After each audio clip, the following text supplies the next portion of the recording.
Alors bonjour et bienvenue dans cette nouvelle émission de Divergence politique. Alors un Divergence politique spécial aujourd'hui puisqu'on a le plaisir de recevoir Jean-Frédéric Poisson. On va passer un excellent moment à converser de la vie politique française, de la vie politique internationale, du monde qui nous entoure, qui a visiblement bien changé ces dernières années. Avant cela, et avant de lancer le générique, n'oubliez pas, vous le voyez à côté de moi, le petit cœur, le petit bonhomme +1 et la cloche. Ça veut dire qu'il faut, s'il vous plaît, vous abonner à cette chaîne. C'est important pour nous. Et puis, ne pas oublier, s'il vous plaît, donc d'activer la cloche et de faire un like sur les vidéos. Ça améliore le référencement et donc la visibilité de nos programmes. Tout de suite, générique. Nous sommes en guerre.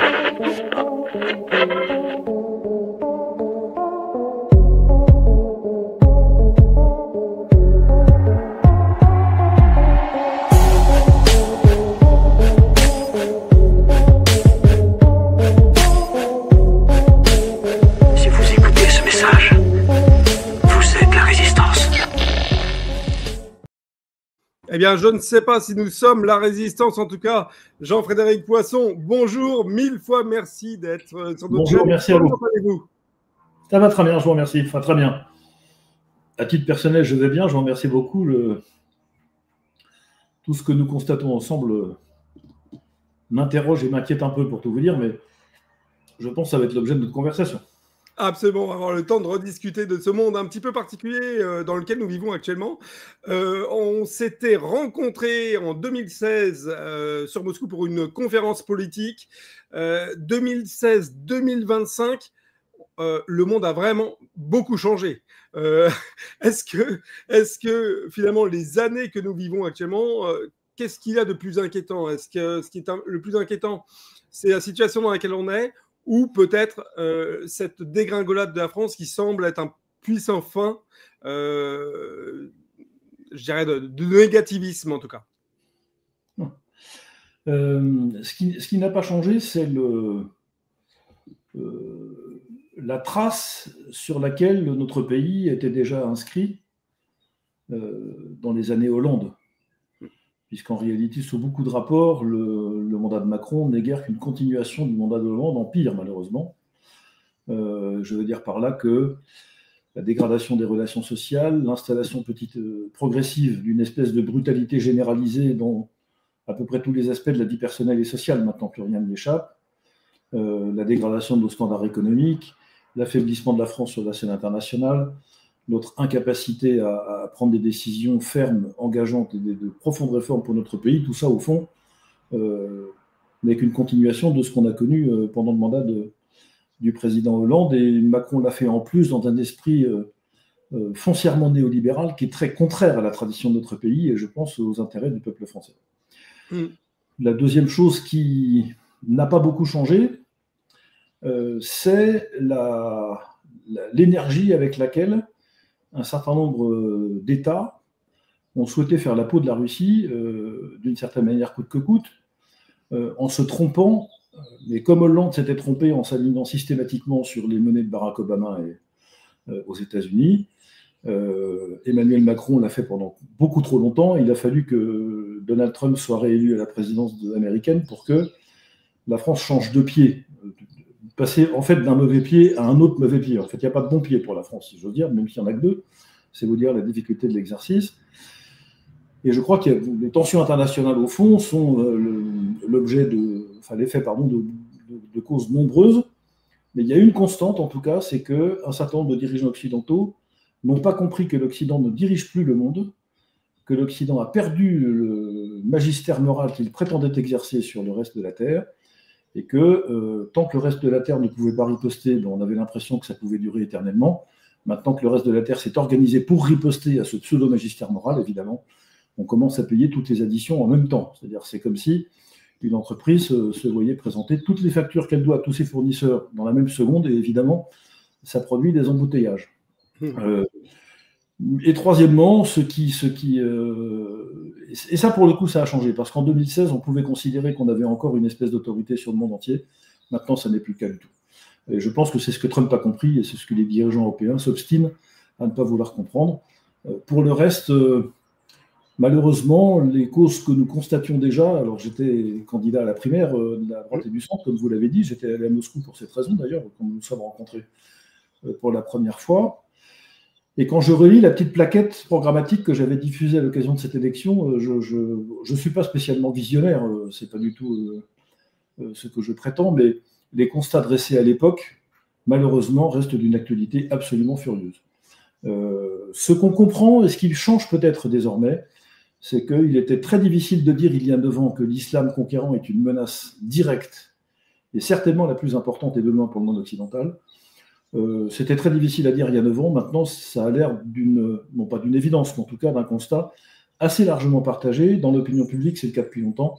Dans la classe politique française, c'est le cas de manière un peu plus récente, mais petit à petit, les choses progressent. Malheureusement, je pense que nous sommes dans une situation de délitement qui nécessitera pour le redressement de notre pays énormément d'efforts et sans doute pas très agréable. Mais enfin, on aura l'occasion d'en reparler. Alors justement, puisqu'on parle de délitement, vous êtes président de VIA, du Parti chrétien-démocrate, donc un parti qui est ancré sur des valeurs et des traditions. Parlons de ce délitement français, de cette situation qui s'aggrave en France sur les valeurs sociétales, sur les valeurs entre les citoyens, entre ce qui fait tradition de notre pays.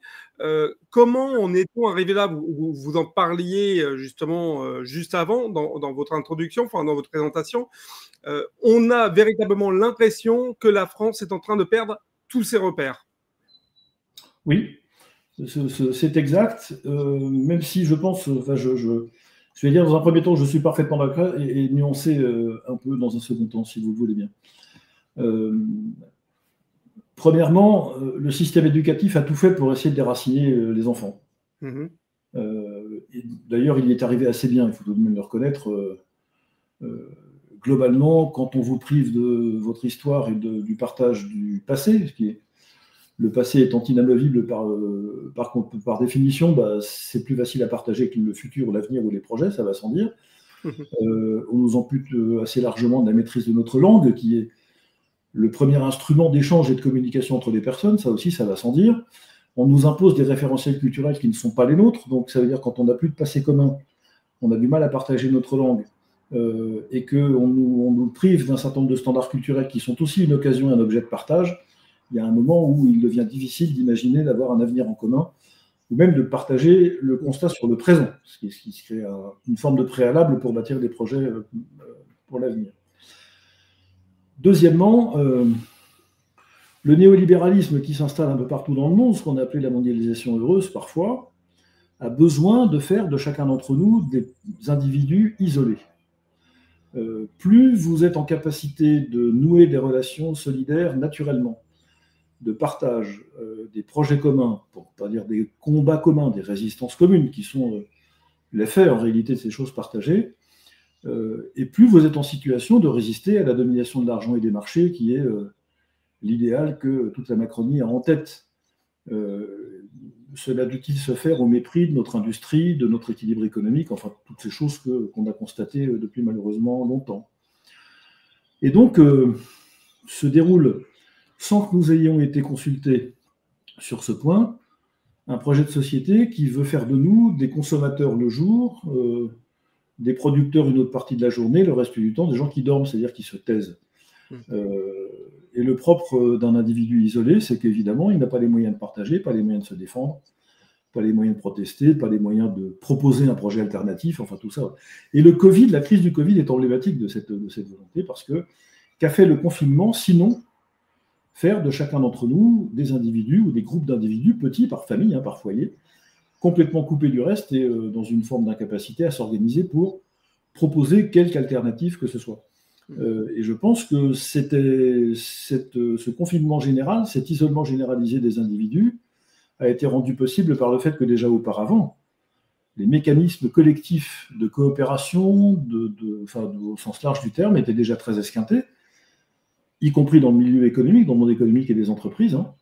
Et donc le confinement a pu s'installer de ce fait sans aucune espèce de résistance, ou si peu. Enfin, nous avons été très peu nombreux dans le paysage politique français d'il y a 5 ans, à dire tout le mal que nous pensions de la politique de confinement, de la politique sanitaire et de toutes les horreurs qu'on a vu circuler. Bon. Et de ce fait-là, vous pouvez très facilement installer des restrictions de liberté que jamais, dans un temps normal, nous n'aurions acceptées. Le confinement en est une, mais ça s'est accompagné, souvenons-nous, hein, de la suppression du droit à aller travailler, à gagner sa vie correctement, pour les commerçants, l'incapacité de faire leur métier. On a même mis en cause notre liberté de vote, puisque les élections municipales ont été reportées dans des conditions qui en ont faussé le résultat, c'est une telle évidence que voilà. La liberté d'expression a été là aussi assez largement écornée. Bref, un certain nombre de choses qui allaient de soi dans la France moderne ont été remises en cause sans que d'abord les Français ne protestent et sans que même rétrospectivement ils s'en rendent compte, au point de considérer que ce n'est pas une parenthèse que nous avons vécue, c'était quelque chose qui était inacceptable et qui continue de produire des effets dans le monde où nous sommes. Or, il ne peut pas y avoir de projet politique s'il n'y a pas de collectivité, s'il n'y a pas de sentiment de groupe, de prédominance du collectif sur l'individuel, d'une certaine manière.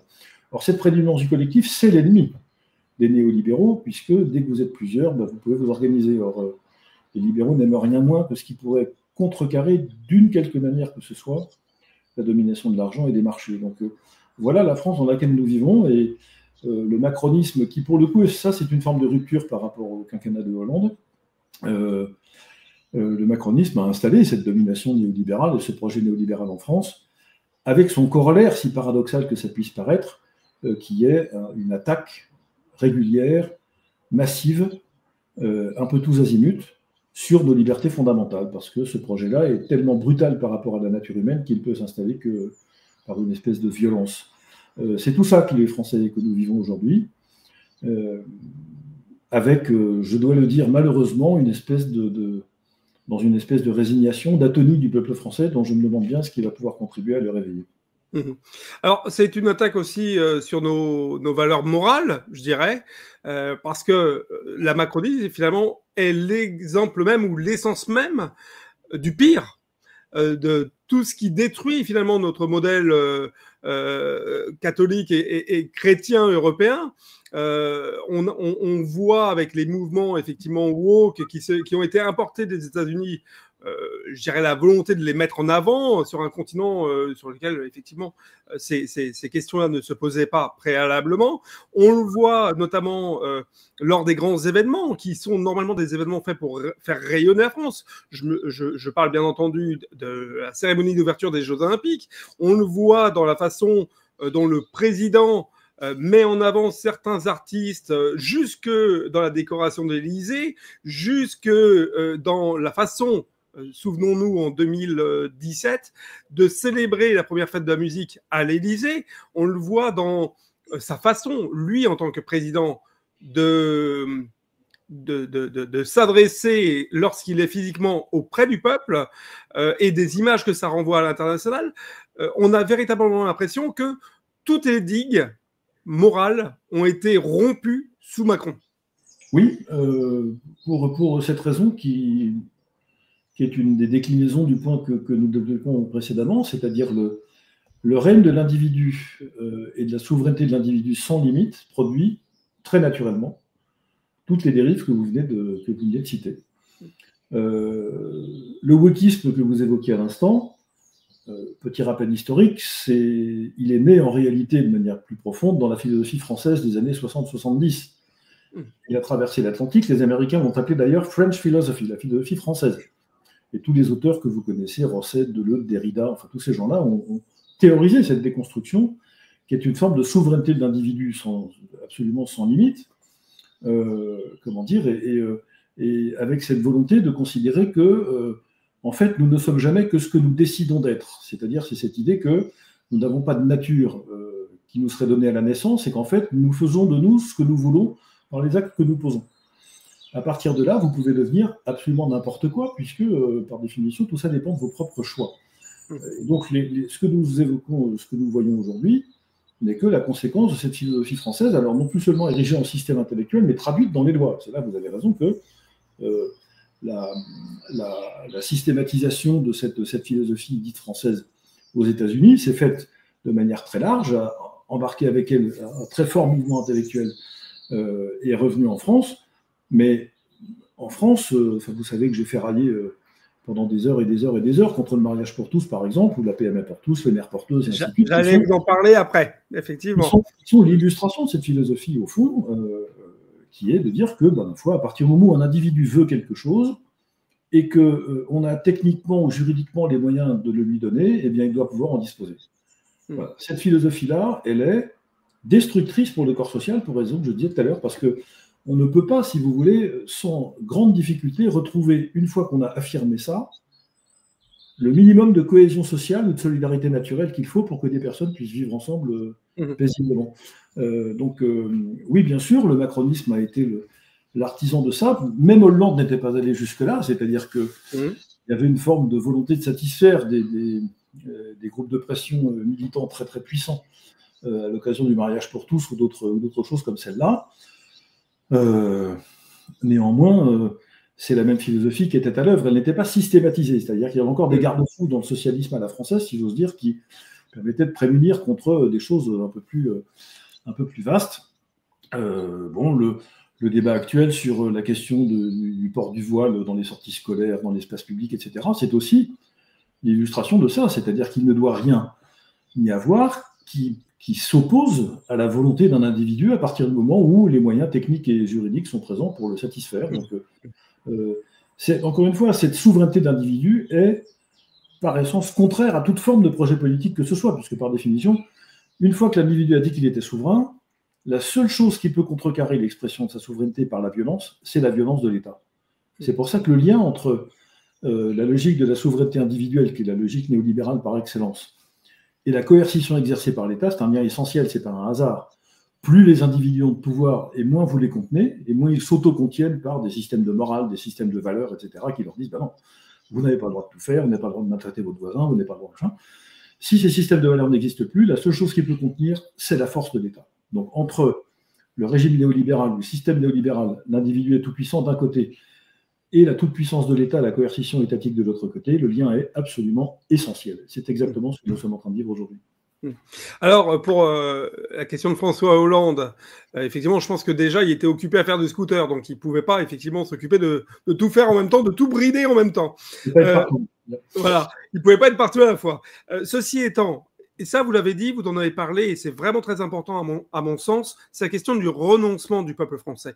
On l'a vu notamment lors des manifestations, des manifs pour tous, le renoncement qui a suivi en fait le vote de la loi, en disant bon, c'est pas grave, c'est juste le mariage.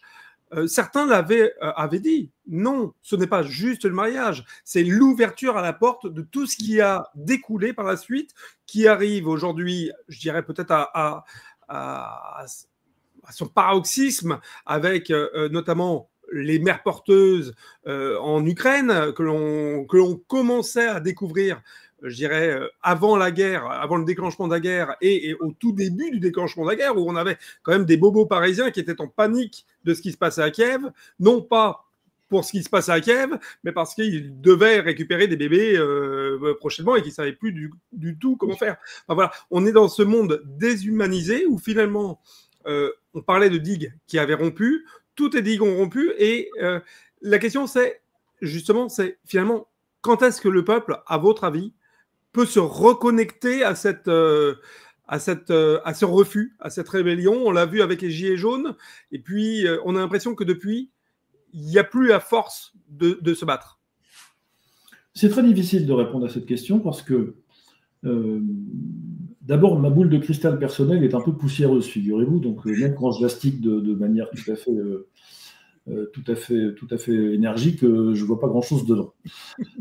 Premier élément. Deuxième élément, j'ai en tête l'exemple des printemps arabes qui démarrent, si vous vous en souvenez, par l'immolation par le feu d'un commerçant tunisien qui considère qu'il est perclus de taxes d'impôts qui n'arrivent plus à vivre, il s'immole par le feu devant sa boutique, et tous les printemps arabes, tout autour de la Méditerranée, démarrent par cet épisode qui était imprévisible, parfaitement isolé, et dont la répercussion a été absolument incommensurable. Il y a probablement quelque chose comme ça. Les phénomènes révolutionnaires, d'ailleurs, démarrent souvent comme un effet de trop-plein. D'ailleurs, c'est comme dirait l'autre, c'est la goutte d'eau qui met le feu aux poudres, si je peux me permettre cette expression triviale. Voilà, c'est inattendu. Un événement particulier d'une répercussion spectaculaire, si j'ose dire, parfaitement inédite, embrase un terrain qui était déjà très propice à recevoir la plus petite flamme que ça soit. Et il me semble qu'en tout cas, à défaut d'identifier l'étincelle, en tout cas, tout ça est parfaitement préparé. Enfin, l'exaspération, la colère, la rage, même dans certains cas des Français, me paraît atteindre des niveaux qu'en 30 ans d'engagement politique, je n'ai pas constaté jamais. Même si j'ai connu des oppositions extrêmement énergiques à plusieurs chefs de l'État, et parfois, mais jamais à ce point. Et je l'évoquais, ça, pendant les campagnes électorales récentes. Le plus grand exploit, je dis ça de manière ironique, de la part d'Emmanuel Macron, est d'avoir réussi à rendre méchants des gens qui ne le sont pas.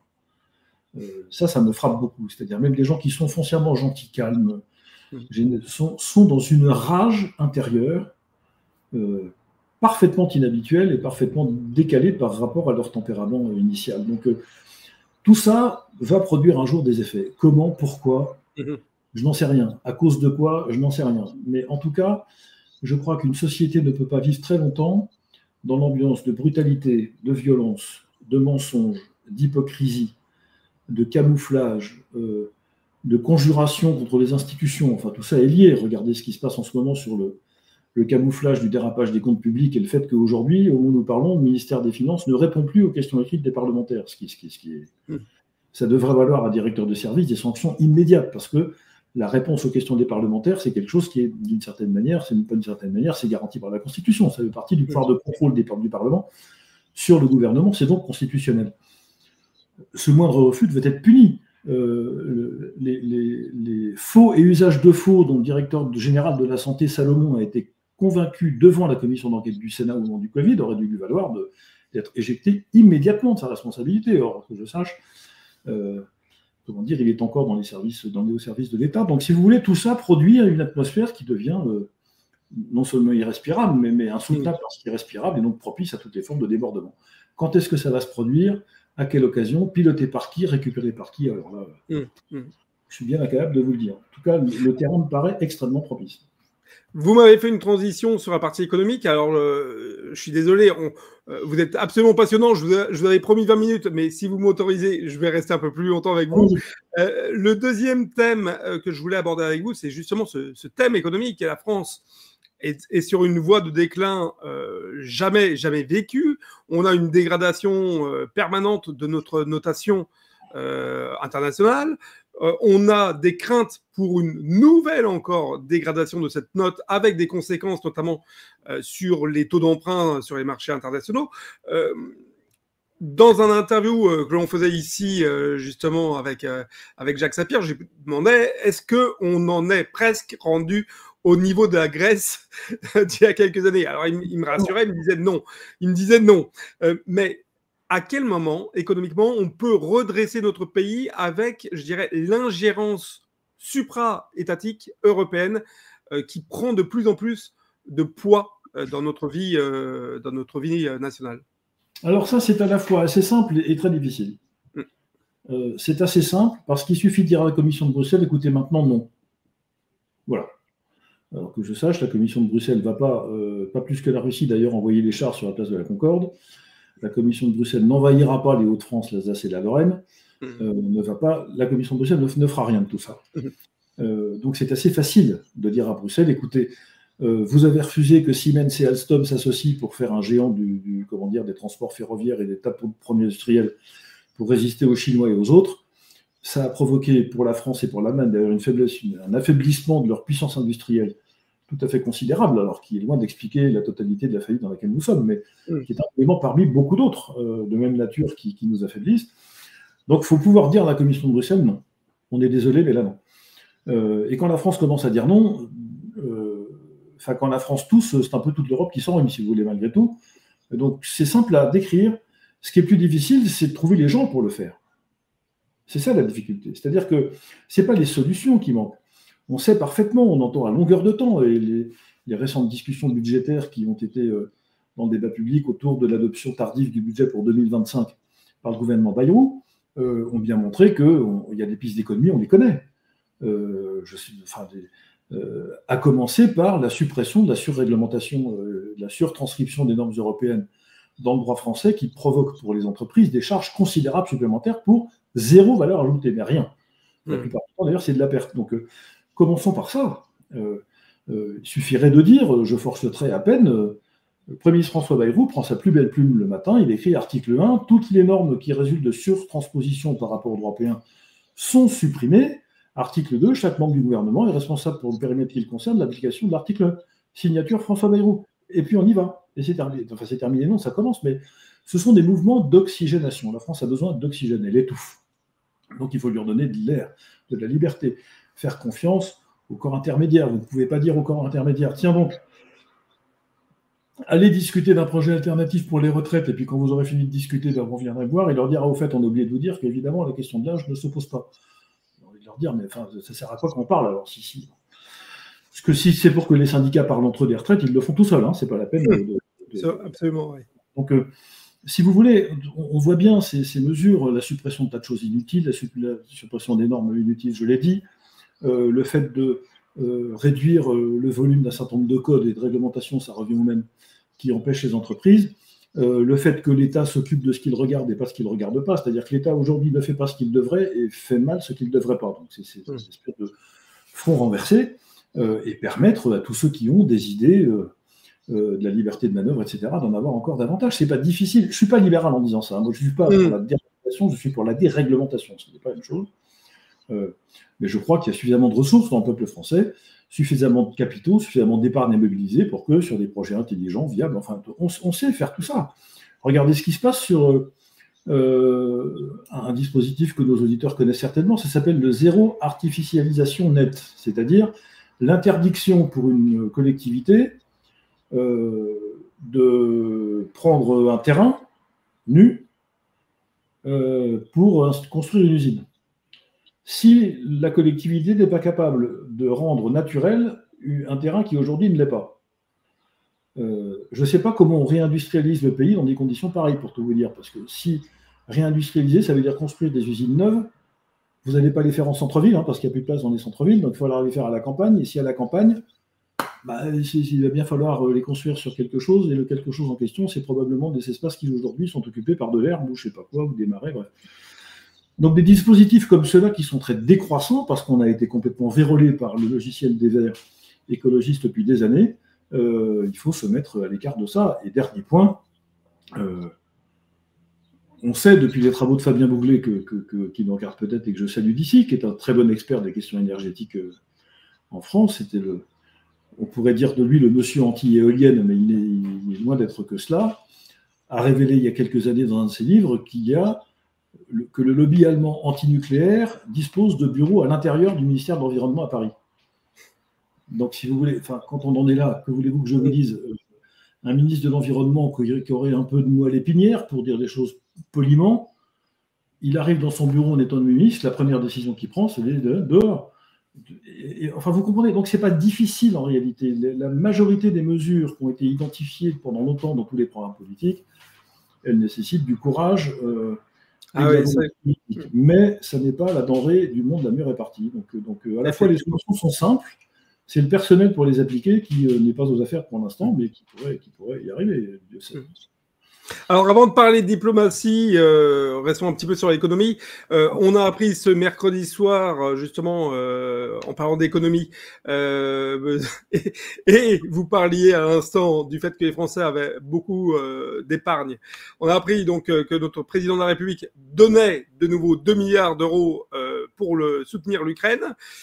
On a eu, semaine dernière, le ministre de l'économie qui est monté sur tous les plateaux télé pour vendre ce fameux épargne privée pour la défense européenne.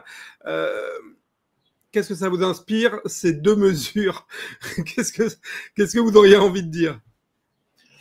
Ça fait longtemps que je crois que le conflit russo-ukrainien n'est pas notre guerre et que nous n'avons rien à y faire depuis le début. C'est une position personnelle, mais si on en parle après, je ne détaille pas pour le moment. La deuxième chose, c'est une tradition en France de faire appel à l'épargne publique. Il y a en France une tradition de grands emprunts, etc., d'emprunts d'État, d'obligations d'État, tout ça. Et sur le principe, c'est pas contestable. Après tout, le peuple peut aussi investir, s'il a confiance, dans l'avenir de son pays et puis en récolter des intérêts ou des dividendes autant que de besoin. Moi, j'ai un seul problème avec ce que dit M. Lombard, notre ministre des Finances, c'est que je n'ai pas compris combien ça rapporte, au bout de combien de temps et jusqu'à quel point c'est garanti. Ça, je ne suis pas certain qu'il le sache non plus. Hein. Voilà. Il n'a probablement pas la réponse. Si vous voulez, la différence entre le livret A et l'emprunt de M. Lombard, c'est que le livret A, ça vous assure d'avoir, je ne sais jamais si c'est 2,5 ou 3%, ça change tout le temps, de toute façon. Enfin, c'est garanti. C'est-à-dire, à la fin de l'année, vous avez vos 3%. Très bien. Là, est-ce qu'on perd tout? Je ne sais pas ce qui se passe. Donc, si vous ne pouvez pas solliciter la confiance des prêteurs, si vous ne leur dites pas à quelles conditions ils prêtent, s'il n'y a pas de... Ou alors on dit c'est super risqué, comme quand vous faites un gambling à la roulette au casino, et là vous le faites en grande personne, c'est-à-dire vous savez ce qui se passe, vous mettez votre argent, vous avez une chance sur 37 de le récupérer, c'est pas beaucoup, mais si vous voulez jouer au poker avec votre épargne, c'est votre droit. Mais l'État ne peut pas participer à une espèce d'installation de roulette géante ou de baccarat géant en disant vous pouvez peut-être tout perdre, c'est pas possible. Deuxièmement, je crois que c'est 450 ou 500 millions dont on parle. Oui. Si c'est avec ça qu'on va faire la guerre à la Russie, on n'est pas bien parti. Hein, je vous le dis tout de suite, c'est pas ça qui va changer grand-chose à la structure de l'armée française. Troisièmement, si j'ai bien compris, ce fonds d'épargne défense sera investi pour 70% des entreprises françaises. Et pourquoi pas 100%? Au passage, pourquoi pas 100%? Donc ça veut dire qu'on va financer des entreprises étrangères qui sont avec notre épargne. Quatrièmement, j'ai compris aussi que ça ne s'adressait pas exclusivement à des entreprises qui fabriquent des armes, mais à des entreprises aussi qui déploient de la technologie pour soutenir les choses d'armement. Mais on a peut-être davantage besoin de fusils mitrailleurs, de cartouches, de canons, de véhicules blindés que de logiciels, me semble-t-il. En tout cas, s'il y avait une priorité d'investissement, on ne fait pas la guerre avec la technologie informatique. Hein. C'est pas vrai que ça supporte les armements, c'est évident, mais voilà. Donc tout ça me paraît d'un flou absolument total. Ce que je comprends surtout, c'est que il y a derrière ça des obligations pour les compagnies d'assurance d'aller chercher de l'épargne des Français et de la flécher vers des entreprises non cotées. Non coté, ça veut dire que rien ne garantit rien. C'est ça que ça veut dire. Quand vous achetez une action en bourse, le cours est officiel, les entreprises ont l'obligation de publier leurs comptes, vous savez comment ça évolue, il y a des experts qui s'en occupent, vous pouvez lire des avis, etc. Quand une entreprise n'est pas cotée, si vous n'avez pas l'œil rivé dessus au jour le jour pour savoir ce qui se passe, vous n'en savez rien. Donc tout ça me paraît, je dirais pas, je ne parlerai pas d'escroquerie parce que ce serait un procès d'intention, mais en tout cas, une espèce de mascarade absolument sans nom. Donc je ne vois pas du tout que les Français vont se ruer vers cette perspective d'état. Alors, avec deux parenthèses en plus, c'est qu'effectivement, dans cet emprunt, il est notifié que ça peut être effectivement également pour partie pour aider l'Ukraine. Donc là, ça ouvre. Ça ouvre la porte directement aux dons déguisés. Et je vais faire une dernière parenthèse. Je suis en train d'essayer de retrouver en même temps que nous parlions le nom de parce qu'il y a il y a quelque chose de très paradoxal. C'est-à-dire qu'on nous dit cette épargne privée. Cette épargne privée, c'est notamment pour renforcer la structuration économique de nos leaders français de la défense. Et en même temps que l'on dit ça, alors le fameux en même temps, il y a une société dont je n'arrive pas à retrouver en même temps que nous parlions le nom, qui est un des fleurons mondial dans son secteur, dans la défense, qui est une entreprise française, qui est en phase d'être vendue à un groupe potentiellement américain. Je suis en train de chercher ces trois initiales de, j'allais dire, quelque chose comme ça. Enfin bon, bref. Donc il y a quelque chose de complètement fou. C'est-à-dire qu'en même temps, on nous dit donner d'argent pour renforcer l'économie de nos grands acteurs de la défense, et en même temps, on les vend aux Américains. Donc c'est complètement fou. Si ça n'était que la défense, ce serait déjà très grave. Mais malheureusement, quand vous faites l'inventaire de tout ce qu'Emmanuel Macron a contribué de près ou de loin à dépecer en termes de grandes entreprises industrielles françaises, enfin, la liste devrait lui valoir une traduction immédiate devant la haute cour quand il sera sorti de l'Élysée. Ça relève de la trahison, c'est exactement mon point de vue. Vous ne pouvez pas vendre tous les fleurons de l'industrie française, faciliter leur vente ou ne pas s'opposer à leur vente, ce qui revient au même. Parfois d'ailleurs en touchant sans doute des royalties, enfin il y a certains qui sont sucrés au passage, parce que c'est la règle. Mais enfin, vous prenez des techniques dans le pétrole, le Alcatel-Lucent pour le téléphone, Nexter aux Allemands, Macron était à l'époque ministre de l'économie, les aéroports de Nice et de Toulouse, c'était dans le projet de loi Macron qu'il a défendu comme ministre de l'économie en 2015, et j'en passe, et combien d'autres. Alstom, bien sûr, il a été au cœur du sujet. Enfin, on ne compte plus les démantèlements industriels dont il a été soit l'initiateur, soit l'accompagnant, soit l'auteur, soit les trois. Donc c'est pas pour venir nous dire aujourd'hui, vous avez parfaitement raison, que tiens, au fait, ce serait bien si on reconstituait l'appareil industriel français. On a envie de lui dire, mon gars, si tu ne l'avais pas toi-même démantelé dans des grandes largeurs, on ne serait peut-être pas là non plus. Donc, mais ça fait partie, ça rejoint ce qu'on évoquait tout à l'heure, c'est-à-dire la capacité de cet homme à ne jamais payer les conséquences de ses actes. C'est ça. Il va falloir que ça s'arrête un jour. J'aime beaucoup votre mot parce que finalement, c'est exactement ça. Macron est quelqu'un qui déconstruit, qui détruit, sans avoir jamais à être responsable de ses décisions. Effectivement, c'est exactement ça. Il est responsable de ce qui marche, mais pas de ce qui ne marche pas. Il n'y a pas grand-chose qui marche, ceci étant. Donc, il n'est pas beaucoup responsable. Alors, sur la partie diplomatie, là, encore une fois, malheureusement, voilà, on va aller sur un des points sur lesquels nous ne sommes pas bons, et c'est une tristesse absolue, puisque la diplomatie française a, pendant très longtemps, été, je dirais, un modèle mondial. Aujourd'hui, on est clairement dépassé. Je ne sais même pas si on est dépassé ou si on n'est plus existant sur la scène internationale, tant nous n'apparaissons plus. Je prends des exemples comme ça qui me viennent en tête. Je pense à Ursula von der Leyen qui suit notre président lors d'une visite en Chine, on ne sait pas pourquoi. Elle était là, c'était une visite entre la France et la Chine. Elle est autour de la table. Dans les grands événements aujourd'hui que nous vivons, notamment sur les tentatives de traité de paix ou de cessez-le-feu qui sont menées entre les États-Unis, l'Ukraine et la Russie en Arabie Saoudite, eh bien, l'Europe et la France n'ont pas leur mot à dire, visiblement. En Afrique, nous n'avons plus aucune influence, à part un sentiment d'aigreur de la part des pays africains. Que nous reste-t-il de la diplomatie que l'on veut en plus, pour finir, brader en donnant de manière ponctuelle à d'autres pays européens avec notre siège à l'ONU et voilà. Donc, qu'est-ce qui nous reste diplomatiquement ? Est-ce qu'on a encore un appareil diplomatique dans ce pays ? La première remarque qui me vient à l'esprit, c'est la décision d'Emmanuel Macron de supprimer le corps diplomatique. Vous vous souvenez de ça ? De manière qu'il a supprimé le corps préfectoral. Donc, il ne faut pas s'étonner que, si vous supprimez le corps des gens qui sont des spécialistes et qui plus ou moins bons, d'accord, enfin, ils sont quand même formés à ça, c'est de l'expérience. Si vous les supprimez, pourquoi supprime-t-on ça ? Parce que l'existence d'un corps contraint celui qui doit nommer des personnes pour entrer dans ce corps à respecter les règles du corps. Vous ne pouvez pas nommer n'importe qui à n'importe quel poste, etc. Tout ça n'est pas possible. Il y a des choses qui limitent même le pouvoir de nomination du chef de l'État. Donc il a supprimé tout ça pour pouvoir nommer des personnes, comment dirait-on ça, des copains et des coquins, comme disait Michel Poniatowski à l'époque. Bien, donc le délitement qualitatif du corps diplomatique français a été accéléré par cette décision de supprimer purement et simplement son existence il y a maintenant, je crois, 3 ou 4 ans. Premier élément. Deuxième élément, vous avez raison de dire que l'épisode de la visite en Chine est emblématique. Il dit au monde entier, regardez, ne me parlez pas à moi parce que je ne suis pas tout seul. C'est ça que ça veut dire. C'est-à-dire, si vous voulez vous adresser à la France, parlez à Bruxelles, ça ira plus vite. Ce qui est enfin, une espèce d'acte manqué, mais alors puissance 10. Je ne sais pas comment vous dire ça. C'est presque... C'est du suicide diplomatique. Si vous parlez de puissance à puissance, ce n'est pas la peine d'emmener dans vos bagages quelqu'un qui partage votre décision et qui peut-être même vous en impose quelques-unes, parce que la réalité, c'est tout de même celle-là. Troisièmement, je crois que Emmanuel Macron n'a aucune vision. On en a fait un aigle, hein. On a dit c'est quelqu'un de très intelligent, etc. C'est très, très brillant. Oui. Moi, j'ai débattu 200 heures avec lui en commission spéciale au moment où il présentait sa loi, puis 100 heures dans l'hémicycle.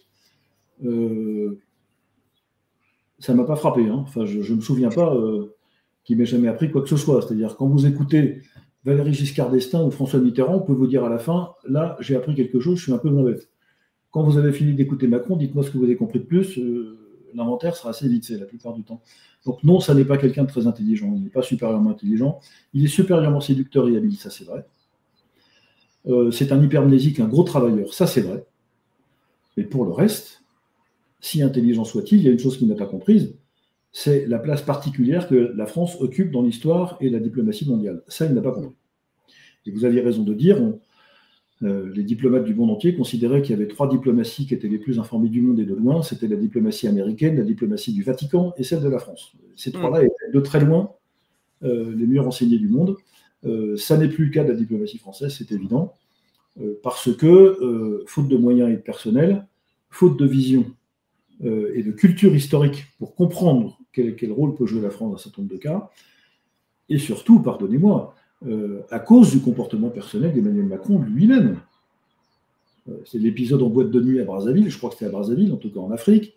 La leçon qu'il donne au président africain qui était venu en disant « vous ferez bien de vous occuper de la violence qu'il y a chez vous », j'ai envie de lui dire… avec sa chemise ouverte et ses bières à la main. Voilà, c'est ça c'est la boîte de nuit. La manière dont il traite les gens la plupart du temps. Enfin, quand même, vous ne pouvez pas nouer des relations de coopération de qualité avec des personnes quand vous vous adressez à elles de cette façon. D'ailleurs, il parle de la même manière aux Français. C'est pour ça que les Français le détestent. Et ce qui est vrai pour le peuple français, figurez-vous, peut être vrai aussi pour les peuples étrangers. C'est pour des chefs d'État étrangers, c'est tout à fait possible. Le Maroc qui dit à la une de son journal national un matin, la veille, Macron dit en Afrique, nous avons d'excellentes relations historiques avec le Maroc, et le lendemain, le premier journal du Maroc dit non, pas du tout, les relations avec la France sont contestables. Enfin, mais à quel président français on aurait fait un truc pareil, vous voulez me dire? Aucun d'entre eux. Aucun de ses prédécesseurs n'aurait subi de telles humiliations parce qu'aucun d'entre eux ne se serait mis dans ce genre de situation, tout simplement. Et même si les chefs d'État n'ont pas tous aimé leurs collègues ou leurs homologues quand ils leur adressaient la parole, en tout cas, au moins ils faisaient semblant. Ça fait partie aussi de la diplomatie, malheureusement. Il y a un côté un peu de camouflage dans cet homme. Donc c'est tout ça. Mais je crois que le fond du fond, c'est le fait que c'est l'absence de culture et de référence historique. Vous ne pouvez pas prétendre, enfin, dire que, comme on le répète à l'envi, que le conflit entre la Russie et l'Ukraine démarre le 22 février 2022, c'est une farce. C'est une farce. Ça veut dire que vous n'avez pas compris ce qui s'est passé depuis 35 ans. Sinon, vous ne diriez pas une bêtise pareille.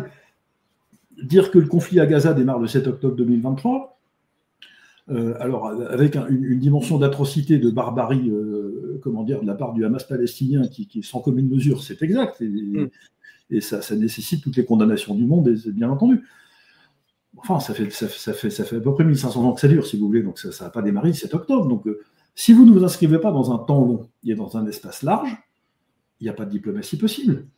On aurait pu faire autrement. On aurait pu imaginer de tirer profit des… je ne sais jamais combien c'est, parce qu'il y a un petit conflit en plus, mais ça va être 10 ou 12 millions de kilomètres carrés d'espace maritime dont dispose la France, qui fait d'elle soit la première, soit la seconde puissance maritime du monde, ça dépend comment on compte les choses. Le président Macron avait tous les moyens d'essayer d'en tirer profit. S'il avait été intelligent, qu'est-ce qu'il en a fait? Rien, puisque l'outre-mer est en train de nous échapper dans des proportions extrêmement dangereuses pour d'abord les habitants qui sont sur place, et deuxièmement, je pense, pour l'assise de notre pays dans le monde entier. S'il avait été malin, il aurait pu essayer d'améliorer, et il y avait de quoi faire, la position de la France en Afrique. Enfin, on n'était pas condamné à se faire bouter par Wagner et les milices russes qui ont défendu l'intérêt de la Russie. Enfin, je ne veux pas faire reproche aux autres États de défendre leurs intérêts, c'est parce que nous, on n'est pas capable de défendre les nôtres. Donc, tout ça, pardon, si vous voulez, me paraît la conséquence d'une absence de vision, d'une absence de culture et d'une absence de volonté. Il ne sait pas comment il faut faire. Voilà, c'est tout. Alors, plutôt que de dire je ne sais pas, ce qui n'est jamais confortable pour un responsable, s'entourer des gens qui savent, il ne l'a pas fait. Enfin, quand vous voyez, pardon, les récents ministres des Affaires étrangères qu'on a eu au Quai d'Orsay, enfin, si vous voulez faire de la diplomatie dans ces conditions, ça complique quand même l'exercice, il faut le reconnaître. Le ministre des Affaires étrangères qui refuse de répondre au ministre des Affaires étrangères russe si jamais il l'appelle, enfin, je ne sais pas comment vous faites, mais ça paraît très très compliqué quand même d'imaginer ça. Ah ben, avec notre dernier ministre des Affaires étrangères, M. Barrot, on a quand même une personnalité de… Là, oui. Je pense qu'on est véritablement au top, au pic de l'excellence française. Excusez-moi le brin d'humour, mais on a quand même un ministre des Affaires étrangères qui a salué la liberté retrouvée pour le peuple syrien lors de la prise de pouvoir par HS. Bravo, puisqu'un mois plus tard, les pauvres du Nord étaient massacrés. Bon, j'ai deux questions. Ça, c'était une œuvre d'art. Oui. Mais voyez, je termine sur ce point, si vous voulez bien, avant d'écouter votre question. je ne peux pas m'empêcher de penser à ce qui s'est passé avec Notre-Dame. Où là, alors il y a des querelles d'architectes, est-ce qu'il fallait mettre cette couleur-là, ce truc, je ne rentre pas là-dedans, je suis parfaitement incompétent pour en décider. Et je vois le résultat, qui est magnifique. Magnifique, je suis d'accord avec vous. Et qui a été réalisé quand même dans des conditions et un temps, c'est une performance quand même extraordinaire au sens strict. Et j'ai envie d'interroger le président de la République, mais que n'avez-vous fait ça pour notre pays? Il est le premier à dire, on s'est affranchi des règles, des procédures inutiles, on a mis les incompétents de côté, on a pris des gens qui savaient faire, on a fait confiance, etc. Mais il fallait faire ça pour la France, pourquoi vous ne l'avez pas fait? Pourquoi vous ne l'avez pas fait? Les Français sont capables de redresser la France comme les artisans ont reconstruit Notre-Dame, de la même manière. Avec un cadre précis, un projet. Et puis laissez-les faire, on sait. On a 1500 ans d'histoire politique, enfin, c'est pas à nous qu'on va apprendre comment il faut faire. On est assez grand pour savoir ce qui est bon pour nous, ce qui marche et ce qui ne marche pas. Enfin, franchement, laissez faire les collectivités pour développer leur territoire, laissez-les organiser la solidarité. Au moment du Covid, ne confinez pas tout le monde, demandez aux maires de prendre soin de ceux qui sont confinés parce qu'ils sont malades ou parce qu'ils sont en danger. J'en sais rien, il y avait 150 façons de faire. Mais on n'a pas voulu, on est dans la défiance, l'autoritarisme, l'orgueil. Et la première victime de l'orgueil, c'est l'intelligence. Alors, j'ai deux toutes dernières questions très très brèves. Je vois le temps d'y filer. Et moi, je passe un moment excellent ici avec vous, donc moi je continue, il n'y a pas de souci. Mais première question, puisqu'on reste sur la question diplomatique, c'est est-ce que vous pensez véritablement que Macron aime la France? Alors, ma question assez brute comme ça peut être taquine. La vérité est que ce que je perçois de ce président, moi qui suis français, qui n'ai qu'un seul passeport qui est la France et c'est mon pays et je souffre de le voir comme ça, c'est un président qui ne parle que d'Europe. On en parlait tout à l'heure avec vous. Van der Leyen qui va en Chine parler, on ne sait pas pourquoi ou de quoi, alors que c'est une rencontre franco-chinoise. Là, c'est pareil. Notre président, il met des drapeaux européens partout. C'est l'Europe par-ci. Plus rien n'appartient à la nation française. Est-ce que, donc ma question est simple, est-ce que vous pensez que finalement il n'aime pas la France? Je pense que Macron s'aime en train de diriger la France. Mais il s'aimera tout autant en train de diriger autre chose. Donc la France pour lui, c'est un prétexte, un marchepied, une parenthèse, quelque chose qui lui a permis de réaliser une partie de ses rêves égotistes. Pas plus que ça. Et quand la France l'emmerde, il le dit. C'est pas moi qui le dis, Les Gaulois réfractaires, je vais emmerder les enfin, je vais prouver. Ceux qui n'ont qu'à traverser la rue parce qu'ils foutent rien. Voilà. Toute une collection de déclarations qui montrent bien qu'il n'a aucune espèce d'affect à l'égard de tout ce qui n'est pas lui. Alors, il y a beaucoup de choses qui ne sont pas lui parce que voilà, l'univers est grand quand même. Donc, mais non, je crois qu'il a aucune espèce d'affection pour le peuple français, aucune affection pour l'histoire de France. Et qu'il se sert de ça comme des instruments. Nous sommes des instruments entre les mains d'un ego absolument surdimensionné qui n'a pas de surmoi, ce qui est le plus grave de tout. Ma toute dernière question, donc pour finir cet entretien passionnant, Jean-Frédéric Poisson, on va parler du bien et du mal. Je sais que c'est un thème qui est extrêmement important, notamment pour vous. Est-ce que vous pensez, au-delà de la question de la guerre aujourd'hui en Ukraine telle qu'elle se déroule, des atrocités, etc., est-ce que vous pensez qu'initialement, nous avons été, nous Français, en soutenant l'Ukraine, du côté du bien? Du côté du bien, je ne dirais pas les choses de manière aussi marquée que ça, parce que malheureusement, les réalités humaines sont rarement aussi tranchées que ça. Je dirais en tout cas que l'histoire le montre, tout ça est documenté maintenant. La France, en la personne de François Hollande cette fois-ci, François Hollande l'a confirmé lui-même il n'y a encore pas très longtemps, alors qu'elle était garante des accords de Minsk entre la Russie et l'Ukraine, a tout fait pour ralentir l'application des accords de Minsk ou ne pas les appliquer, de sorte que l'Ukraine gagne du temps pour pouvoir se réarmer et attaquer un jour la Russie. C'était l'intention partagée de François Hollande et d'Angela Merkel au moment où les accords de Minsk ont été signés, dont la France et l'Allemagne étaient des garants tous les deux. Premier élément. Deuxième élément, moi je n'ai pas de sympathie particulière pour Poutine, je suis très content d'être français et de ne pas être russe, pour être clair. Très bien, même si j'ai la chance d'avoir pu aller plusieurs fois en Russie avant et après Poutine et d'avoir discuté avec tout un tas de personnes sur place. Mais je ne peux pas accepter d'acheter comme ça, sans réserve, le discours officiel qui dit, au fond, il y a un méchant dans l'histoire, c'est Poutine, et gentil, c'est nous. Tous les reproches qu'on fait à Poutine, manipuler l'opinion, ne pas respecter sa parole, ne pas respecter les traités, tout ça, on peut se les faire à nous-mêmes, tous, sans exception. Ne pas respecter la parole, c'est ne pas avoir respecté l'engagement pris par les dirigeants américains à la chute du mur de Berlin et de l'Empire soviétique de ne pas étendre l'OTAN vers l'Est. Ne pas respecter les traités, ce sont des accords de Minsk qu'on a foutus à la poubelle en espérant que ne pas respecter son interlocuteur et mentir ou être brutal en termes de négociation, ce qui est reproché à Poutine. Quand Poutine dit, bon alors vous avez voulu élargir l'OTAN, on n'a rien dit, maintenant la Géorgie et l'Ukraine, ligne rouge, si vous y touchez, ça ne va pas bien se passer du tout, parce que là, ce sont nos intérêts stratégiques vitaux. Mais comment vous étonnez du fait que quand on touche à vos intérêts stratégiques vitaux, enfin quand vous touchez aux intérêts stratégiques vitaux de quelqu'un, ils vous répondent. Comment c'est possible ça, de s'étonner de ça? C'est pas... Mais parce qu'on continue de penser que nous sommes le camp du bien. Nous détenons le magistère moral. Quand nous disons quelque chose, c'est vrai et c'est juste et c'est bien. Donc les autres n'ont qu'à s'incliner, se taire. Ça ne marche plus comme ça. Quand j'étais président de la commission d'enquête sur les moyens de Daesh à l'Assemblée nationale, le premier semestre 2016, j'ai tenu à ce que la commission écoute l'ambassadeur Orlov, qui était à l'époque l'ambassadeur de Russie en France. Et pourquoi j'ai appelé l'ambassadeur Orlov? Parce que la Russie, comme vous le savez, a des communautés musulmanes natives sur son territoire depuis très longtemps. Il y a dans les provinces du Sud, ex-provinces du Sud, des gouverneurs de l'Empire russe, du Tsar, qui sont musulmans. C'est une chose qui est... Et ils ont eu affaire aux Tchétchènes, notamment, donc ils savent ce que c'est que le terrorisme islamiste. Et les Tchétchènes étaient le premier pays en nombre de personnes envoyées, combattre en Irak et en Syrie. Et en raccompagnant l'ambassadeur Orlov à sa voiture, je lui demande, mais donc on est en mars 2016, avril 2016 peut-être. Donc après Maïdan, après les accords de Minsk. Et je lui dis, monsieur l'ambassadeur, comment ça va se terminer cette affaire de Crimée, du Donbass, etc.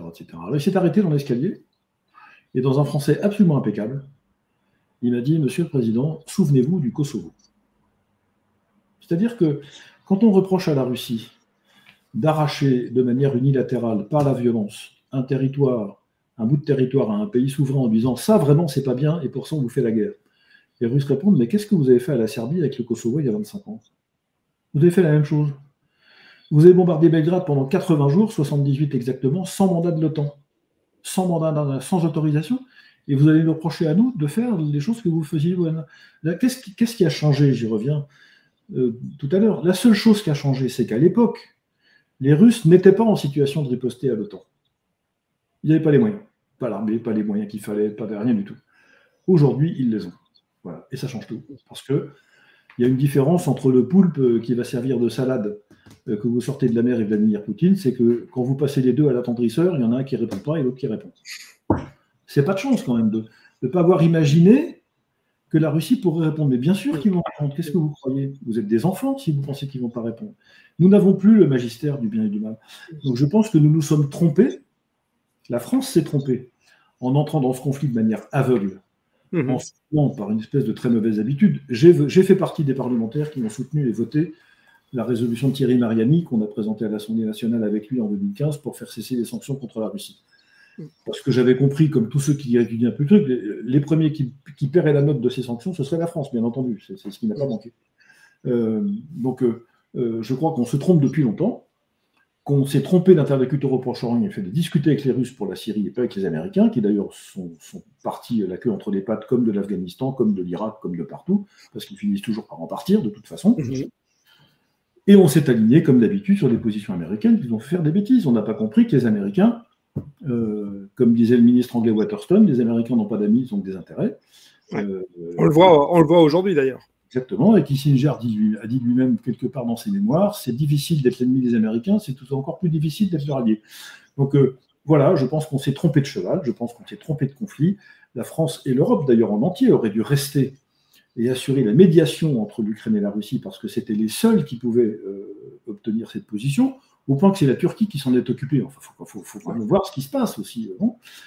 Et on s'est trompé.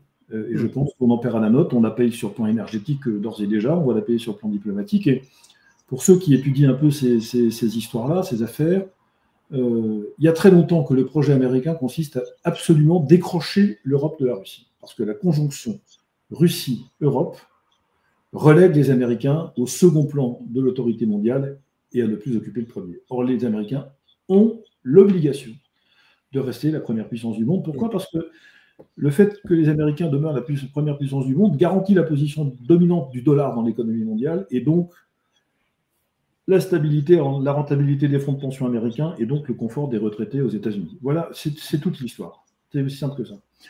Donc je pense qu'on s'est trompé, qu'on le paiera encore longtemps, malheureusement pour nous tous.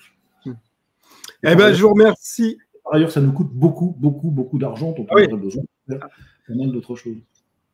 Alors, ça nous coûte cher et effectivement, on s'est trompé économiquement et on en paiera les pots cassés. À la rigueur, bon, je ne sais plus quel est le proverbe à propos des plaies d'argent ne sont pas mortelles, si je ne dis pas de bêtises. Mais ceci dit, sur la question de la moralité, on parlait tout à l'heure de la GPA, de la PMA. On oublie de parler de tous ces articles qui paraissaient avant 2022 dans Le Monde et l'ensemble des médias de grand chemin pour parler des mouvements comment on pourrait dire, si on ne va pas dire néo-nazis, mais en tout cas fortement d'extrême droite et nationalistes en Ukraine, qui n'existent plus, qui sont des héros aujourd'hui uniquement. Bon, voilà. Moi, je considère qu'on, malheureusement, on devrait faire avec notre conscience. C'est la question du bien et du mal, toujours dans la vie. Je vous remercie, Jean-Frédéric Poisson. On a passé 56 minutes. Je vous avais promis 20 minutes, 56 minutes. Moi de bonheur. J'ai adoré dialoguer et vous écouter. J'ai retenu que dans notre discussion aujourd'hui, vous m'avez fait un petit clin d'œil sur le fait qu'avec Giscard d'Estaing, Valéry Giscard d'Estaing, on apprenait certaines choses. Donc, le jingle de fin, eh bien, c'est un petit clin d'œil que je vous fais et je vous souhaite une très bonne continuité. Jean-Frédéric Poisson. À bientôt. À bientôt. Au revoir.